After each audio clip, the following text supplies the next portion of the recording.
11th class student, welcome chemistry class. मैं हूं आपका केमिस्ट्री टीचर सुनील यादव। बच्चों, मैं एक बार आपके साथ वापस रूबरू हो रहा हूं।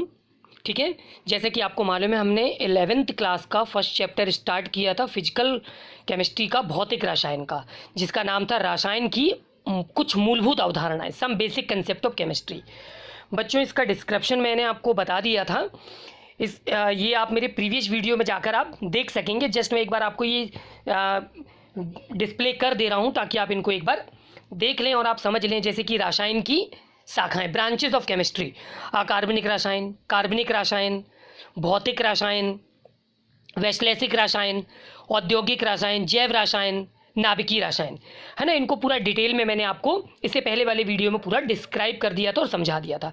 स्कोप, रसायन शास्त्र का महत्वपूर्ण कार्यक्षेत्र, है ना, importance and scope of chemistry, तो ये भी मैंने आपको इससे पिछले वीडियो में पूरा डिस्क्राइब कर दिया था।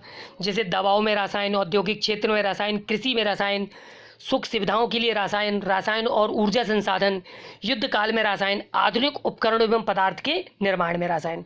तो बच्चों, ये सारा कुछ हमने बहुत डिटेल में पढ़ लिया था। फिलहाल में आज की वीडियो में हम देखने वाले हैं मैटर के संदर्भ में। मैटर यानी पदार्थ। पदार्थ को आप द्रव्य के नाम से भी जानते हैं। तो पदार्थ की प्रकृति क्या होती है, नेचर ऑफ मैटर। तो ऐसी कोई भी वस्तु जिसमें द्रव्यमान होता है और वो स्थान घेरता है, जिसे ज्ञानेंद्रियों के द्वारा अनुभव किया जा सकता है, द्रव्य या पदार्थ कहलाता है, जिसको आप इंग्लिश में मैटर कहते हैं। वस्तुओं की उपस्थिति हमारी 5 ज्ञानेंद्रियां, हमारे सेंस में से एक, किसी भी एक के द्वारा, है ना, जैसे देखकर, छूकर, सुनकर, स्वाद के द्वारा, सूंघकर या उसको अनुभव करके हम समझ सकते हैं। ठीक है, ये सारी हमारी ज्ञानेंद्रियां हैं। हम सभी अनेक वस्तुओं से घिरे हुए होते हैं, जैसे घर, वृक्ष, जल, जंतु इत्यादि, है ना। ये देख रहे हो आप, आपके सामने घर आ गया है। इसके अलावा आप देख रहे हो बहुत सारे पेड़ पौधे हमारे आसपास में दिखते हैं, अन्य वस्तुएं भी दिखती हैं, जैसे ये नल से पानी निकल रहा है, तालाबों में, समुद्र में, ये बहुत सारे जीव जंतु जो हमारे आसपास हमको देखने को मिल जाते हैं। बच्चों, उदाहरण के तौर पर अगर मैं आपसे बोलूं कि सीमेंट, कांच, पेपर, प्लास्टिक आदि द्रव्य या पदार्थ हैं, किंतु इनके विशिष्ट उपयोग के कारण हम इनको वस्तुओं के नाम से जानते हैं। ठीक है, लेकिन आपको समझना है कि ये पदार्थों से बने हुए हैं। द्रव्य या पदार्थ को हम देख सकते हैं, ऊर्जा को हम देख नहीं सकते। जो ऊर्जा है ये ऊष्मा, प्रकाश, विद्युत इत्यादि के रूप में हो सकती है। अब आप बोलोगे कि सर, प्रकाश को तो हम देख सकते हैं। प्रकाश को हम इसलिए देख सकते हैं कि सूर्य से आने वाला जो प्रकाश है वो हमको कुछ मतलब थोड़ा सा पीले रंग के रूप में प्रतीत होता है। बहुत सबसे महत्वपूर्ण बात है कि जो संपूर्ण ब्रह्मांड है बेटा, वो केवल 2 चीज़ों से मिलकर बना है, एक तो द्रव्य यानी पदार्थ और दूसरा ऊर्जा। हमारा समूचा यूनिवर्स जो है वो केवल द्रव्य यानी कि पदार्थ और ऊर्जा से मिलकर बना हुआ है। ये बहुत ही महत्वपूर्ण बात है हमारी, और इसको बहुत अच्छे से आपको समझना है। यानी अब हमारा जो चैप्टर है वो ब्रह्मांड के इर्द गिर्द घूमेगा बच्चों। तो हम सबसे पहले जानेंगे कि यूनिवर्स यानी कि ब्रह्मांड क्या होता है। पूर्व समय में जो बहुत सारे टीचर होते हैं या अलग अलग तरह के व्याख्याएं देखने को मिलती थी, यहाँ पर बहुत सिंपल तरीके से मैंने समझाने की कोशिश की है कि संपूर्ण समय और अंतरिक्ष और उसकी अंतर्निहित वस्तुओं को हम ब्रह्मांड कहते हैं। अंतर्निहित मतलब जो भी समय देखते हो आप, चाहे वो दिन का समय हो, चाहे वो रात का समय हो, भविष्य हो, वर्तमान काल हो, ठीक है, या जो भी बीता हुआ काल हो। आप देख रहे हो इस तरह से एक सूर्य है और विभिन्न जो ग्रह है, ठीक है, वो क्या कर रहे हैं, सूर्य की परिक्रमा कर रहे हैं। तो ये सब कहलाता है आपका अंतरिक्ष। ठीक है, सूर्य, ग्रह, तारे, ये सब अंतरिक्ष कहलाता। अब इस अंतरिक्ष में अगर हम पृथ्वी की बात करें तो पृथ्वी के अंदर, ठीक है ना बच्चों, पृथ्वी के अंदर क्या हो सकता है। पृथ्वी के अंदर ये नल हो सकता है, पानी हो सकते हैं, समुद्र हो सकते हैं, झील हो सकती है। मैंने एक आपको छोटा सा एग्जांपल देने की कोशिश की। ये घर हो सकता है, बड़ी बड़ी बिल्डिंगें हो सकती हैं, कारखाने हो सकते हैं, उद्योग हो सकते हैं, ठीक है, ये जंगली जानवर हो सकते हैं, मनुष्य हो सकते हैं, पशु प्राणी, पशु पक्षी, हम सब, ये सब कुछ है ना इस ब्रह्मांड के अंदर आते हैं बच्चों। तो आपको बहुत अच्छे से समझना है। कुछ एग्जाम्पल्स मैंने लिए। अब मनुष्यों के द्वारा बनाई जाने वाली जो भी भौतिक सुख सुविधाओं के संसाधन आएंगे, मैंने एक छोटा सा एग्जाम्पल दिया हुआ है। ये बड़ी बड़ी इंडस्ट्रीज आएंगी, ठीक है, ये सब कुछ ब्रह्मांड के अंदर आता है। ठीक, क्योंकि ये सब कुछ पृथ्वी में। अब ये बच्चे को मैंने दिखाकर ये कोशिश की कि आपके ही जैसा विद्यार्थी है, यानी ये सब कुछ हमने ही खोजा हुआ है कि भाई ये सब कुछ ब्रह्मांड के अंदर आएगा। केवल ये नहीं है कि सूर्य, ग्रह, तारे और अंतरिक्ष, 9 ग्रह ये केवल ब्रह्मांड के अंदर आएंगे। भाई ब्रह्मांड के अंदर पृथ्वी भी है, तो पृथ्वी के अंदर ये समूचा संसार भी मौजूद है और समूचा संसार विश्व के अंदर आता है। ठीक है बच्चों, तो ब्रह्मांड हमने समझा। अब हम ब्रह्मांड का क्लासिफिकेशन करेंगे। हमने ब्रह्मांड को 2 भागों में बांटा हुआ है बच्चों। सबसे पहला भाग है द्रव यानी कि पदार्थ, जिसको आप इंग्लिश में मैटर कहते हो।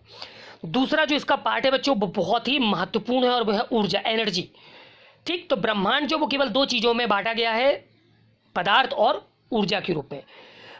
हमने द्रव को यानी कि पदार्थ को 2 भागों में फिर से बांटा है। सबसे पहला जो भाग है वह भौतिक रसायन, फिजिकल केमिस्ट्री, फिजिकल क्लासिफिकेशन बच्चों, सॉरी केमिस्ट्री नहीं, फिजिकल क्लासिफिकेशन। दूसरा बच्चों रासायनिक वर्गीकरण, केमिकल क्लासिफिकेशन। तो हमने द्रव को यानी कि पदार्थ को 2 कैटेगरी में बांटा।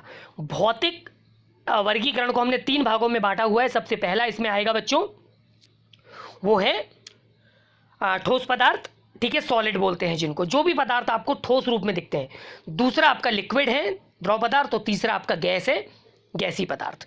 रासायनिक वर्गीकरण को हमने 2 भागों में बांटा, जिसमें सबसे पहले हमने शुद्ध पदार्थ यानी प्योर सब्सटेंसेस को रखा हुआ है।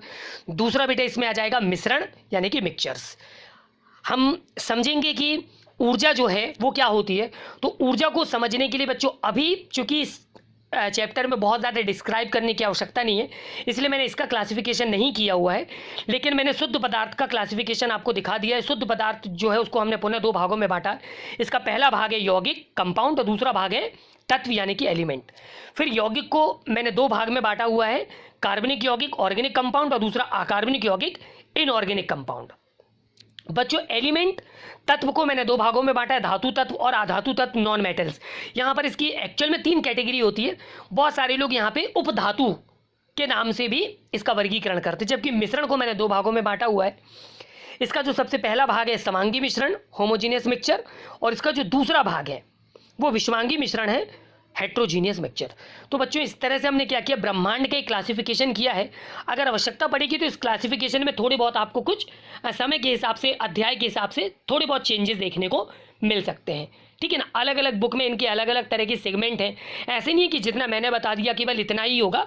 अगर थोड़ा बहुत कुछ इसमें इंक्लूड होता है तो हम समय के हिसाब से उसमें कुछ फेरबदल करेंगे और समझेंगे। हम बच्चों अपने अगले टॉपिक पर चलेंगे और हमारा अगला टॉपिक है वो है मैटर। तो समझने की कोशिश करेंगे कि मैटर यानी कि पदार्थ बेसिकली बच्चों क्या होते हैं। तो रसायन विज्ञान और भौतिक विज्ञान के अंतर्गत उन समस्त पदार्थों को हम मैटर कहते हैं, या उनको मतलब रसायन विज्ञान और भौतिक विज्ञान में उन पदार्थों उनको हम पदार्थ कहते हैं जो बच्चों स्थान घेरते हैं, जिनके पास स्वयं का द्रव्यमान होता है और जिनके पास आयतन प्रेजेंट होता है। मतलब जब वो किसी जगह पर रखे जाते हैं तो मतलब उनमें एक द्रव्यमान होता है और वो एक आयतन जो है वो ले लेते हैं, यानी उनको एक रखने के बाद हमको पता चलता है कि इतना स्थान में अब ये वस्तु रखी जा चुकी है ना। तो निश्चित रूप से हम उसको पदार्थ की श्रेणी में रख सकते हैं। पदार्थ की 3 मुख्य अवस्थाएं हैं बेटा जो हमारी विषय वस्तु में शामिल है। सबसे पहला है ठोस, जैसे कि आप देख रहे हो मैंने यहाँ पे कुछ आपको एल्यूमिनियम या लोहे के पाइप वगैरह दिखाए हुए हैं। दूसरा द्रव, नल से पानी भर है ना, एक कुंड में भर रहा है, तो जो द्रव है वो पानी जो है वो द्रव अवस्था में है। गैस के रूप में आप देख रहे हो कि जो व्यक्ति है ये फॉगिंग मशीन के द्वारा एक केमिकल को छोड़ रहा है जो कि वायु के रूप में मतलब एक गैसेस फॉर्म में बाहर आ रहा है। तो बच्चों इस तरह से पदार्थ की ये 3 प्रमुख अवस्थाएं होती हैं। इसके अलावा 2 अवस्थाएं और भी होती हैं, चूँकि वो अभी हमारी विषय वस्तु में शामिल है इसलिए उनकी जानकारी अभी मैंने आपको नहीं दी है, लेकिन अगर कहीं पर मुझे ऐसा लगा कि उनकी जानकारी आपके लिए आवश्यक है तो वो जरूर दी जाएगी। हमारा जो अगला सेक्शन है बच्चों वो है एनर्जी। हम जानने की कोशिश करेंगे एनर्जी क्या होती है। किसी भी कार्यकर्ता यानी जो भी काम करने वाला व्यक्ति होगा, अगर मैं आपको पढ़ा रहा हूँ मतलब मैं एक कार्यकर्ता हूँ, तो कार्यकर्ता की कार्य करने की क्षमता को हम ऊर्जा कहते हैं। तो बच्चों मैं आपको पढ़ाने का काम कर रहा हूँ, मतलब मेरे द्वारा कोई कार्य किया जा रहा है, मतलब मेरे द्वारा जो कार्य किया जा रहा है वो एक ऊर्जा के रूप में कन्वर्ट हो रही है। ऊर्जा की इससे ज़्यादा सरल परिभाषा देना बहुत ही मुश्किल है, इसीलिए मैंने आपको बताया कि ऊर्जा की सरल परिभाषा देना कठिन, और मुझे नहीं लगता कि इससे ज़्यादा सरल परिभाषा हो सकती है। ऊर्जा बच्चों कोई वस्तु नहीं है, हम ऊर्जा को देख नहीं सकते, ठीक है, ये कोई स्थान नहीं घेरती। इसीलिए मैंने आपको दिखा दिया कि त्रिविम में मतलब इसका कोई स्थान नहीं होगा। लेकिन फिर भी बेटा सबसे महत्वपूर्ण बात संक्षेप में समझ लीजिए कि अन्य वस्तुओं की भांति ये यानी कोई पदार्थ या द्रव्य नहीं है ये, ठीक है, पदार्थ ये द्रव्य नहीं है भाई, सीधी सी बात है, क्योंकि ये स्थान घेर नहीं रही है, हम इसको देख सकते नहीं हैं, ये वस्तु है नहीं। यद्यपि फिर भी इसका पदार्थ या द्रव से एक घनिष्ठ और गहरा संबंध होता है, गहरा रिश्ता होता है, यानी किसी भी पदार्थ का बहुत ही घनिष्ठ संबंध है, बहुत ही आप कहते घनिष्ठ रिलेशनशिप होता है बच्चों, ठीक है। जैसे कि एक एग्जाम्पल के तौर पर मैं आपको बताऊं कि ऊंचाई से अगर कोई जल गिर रहा हो तो निश्चित रूप से उसमें ऊर्जा होती है। अगर मान लीजिए गिरते हुए जल के नीचे आप कोई पहिया रख दें तो वो पहिया जो है वो घूमने लगेगा, जैसे कि पवन चक्की में होता है।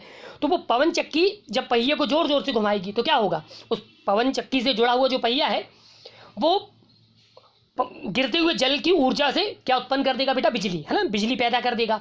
और फिर बिजली हमारे घरों तक तारों के द्वारा अलग अलग उपकरणों की सहायता से हमारे घर तक आएगी और हम अपने घरों में क्या अंधकार से मुक्ति पाते हैं ना। हमारे घरों में जो भी हम टीवी देख रहे हैं, लाइट जला रहे हैं, ये सब कुछ हमको कैसे प्राप्त हो रहा है, ये ऊर्जा से प्राप्त हो रहा है।